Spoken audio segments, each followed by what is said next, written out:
നമ്മുടെ മുടി കൊഴിച്ചിലൊക്കെ കൂട്ടാൻ വേണ്ടിയിട്ട് അതേപോലെ തന്നെ താരനൊക്കെ ഉണ്ടെങ്കിൽ നല്ല രീതിക്ക് കുറയ്ക്കാൻ വേണ്ടിയിട്ട് എങ്ങനെയാണ് നമുക്ക് ഹോട്ട് ഓയിൽ മസാജ് വീട്ടിൽ തന്നെ എളുപ്പത്തിൽ ചെയ്തെടുക്കാൻ നോക്കാം കേട്ടോ. അപ്പോൾ അതിനായിട്ട് ആദ്യം തന്നെ നമുക്ക് ഇതേപോലെ എത്രയാണോ എണ്ണ ആവശ്യം അത് ഇതേപോലെ ചെറിയൊരു പാത്രത്തിലേക്ക് എടുക്കാം. അതിനുശേഷം കുറച്ച് വെള്ളം ഇതേപോലെ ഒരു പാത്രത്തിലൊന്ന് ചൂടാക്കുക. എന്നിട്ട് ഈ ഒരു ഓയിൽ നമുക്ക് ഈ ഒരു വെള്ളത്തിലേക്ക് ഇറക്കി വെച്ചിട്ട് നന്നായിട്ട് തന്നെ ഒന്ന് ചൂടാക്കാം. ഇനി നമുക്കിത് എങ്ങനെ ഉപയോഗിക്കേണ്ടതെന്ന് വെച്ച് കഴിഞ്ഞാൽ ആദ്യം തന്നെ മുടിയിൽ ജടയോ എന്തെങ്കിലുമൊക്കെ ഉണ്ടെങ്കിൽ അത് നന്നായിട്ട് തന്നെ ചീർപ്പ് ഉപയോഗിച്ചിട്ട് കളയാം കേട്ടോ.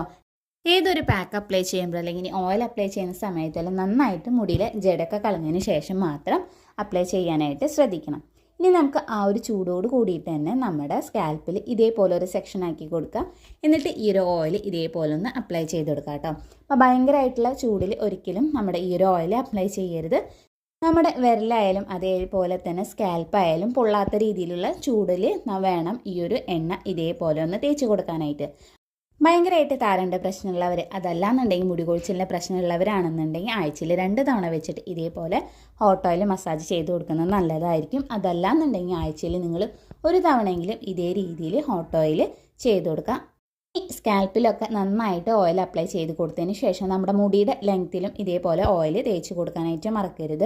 അതിനുശേഷം ഒരു 5-10 മിനിറ്റ് നേരമെങ്കിലും നമ്മുടെ സ്കാൽപ്പ് നല്ല രീതിക്ക് തന്നെ ഒന്ന് മസാജ് ചെയ്ത് കൊടുക്കാം കേട്ടോ. അപ്പോൾ അങ്ങനെ ചെയ്യുമ്പോൾ തന്നെ നമ്മുടെ ബ്ലഡ് സർക്കുലേഷൻ നന്നായിട്ട് കൂടാനും അതുവഴി നമ്മുടെ ഹെയർ ഗ്രോത്ത് പ്രൊമോട്ട് ചെയ്യാൻ വേണ്ടിയിട്ടും മുടി കൊഴിച്ചിൽ കുറയ്ക്കാൻ വേണ്ടിയിട്ടും താരൻ്റെ പ്രശ്നമുള്ളവരാണെങ്കിൽ അതൊക്കെ നല്ല രീതിക്ക് കുറയ്ക്കാനായിട്ട് സഹായിക്കും.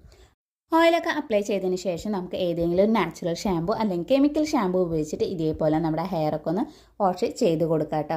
അപ്പോൾ ഇന്നത്തെ വീഡിയോ ഇത്രയേ ഉള്ളൂ കേട്ടോ. അപ്പോൾ ഈ ഒരു വീഡിയോ നിങ്ങൾക്ക് ഇഷ്ടമായി യൂസ്ഫുൾ എന്ന് തോന്നുകയാണെന്നുണ്ടെങ്കിൽ ചാനൽ ഒന്ന് സബ്സ്ക്രൈബ് ചെയ്ത് സപ്പോർട്ട് ചെയ്യുക. അതേപോലെ തന്നെ തൊട്ടടുത്തുള്ള ബെല്ലൈക്കനും കൂടി ഒന്ന് ക്ലിക്ക് ചെയ്യുക.